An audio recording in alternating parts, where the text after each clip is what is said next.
নারীর সাথে ভালো আচরণ করো। নারীদেরকে বাঁকা পাঁজরের হাড় দিয়ে তৈরি করা হয়েছে। এই হাড়কে সোজা করতে গেলে ভেঙে যাবে, রেখে দিলে বাঁকাই থেকে যাবে। তো কি করতে হবে? ফাস্তাউসু বিন-নিসাই খায়রা, কোমল আচরণ করো। আবার আল্লাহর হাবিব সাল্লাল্লাহু আলাইহি ওয়াসাল্লাম বললেন রিফকাম বিল কাওয়ারির, নারীদেরকে কাচের তৈজসপত্র বাসনের সাথে, গ্লাসের সাথে আল্লাহর হাবিব সাল্লাল্লাহু আলাইহি ওয়াসাল্লাম তুলনা করলেন। কাচের তৈজসপত্র, কাচের গ্লাস, কাচের প্লেট যেমনি আস্তে তুলতে হয়, আস্তে রাখতে হয়, নারীদের সাথে এরকম কোমল আচরণ করার আদেশ দিয়েছে কে?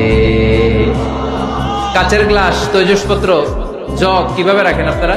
খুব জোরে এরকম ধপাস করে নাকি? উঠানোর সময় ধপাস করে উঠান? খুব স্মুথলি এটা ধরতে হয়, স্মুথলি এটা রাখতে হয়। তেমনি নারীদের সাথেও স্মুথলি আচরণ করবেন।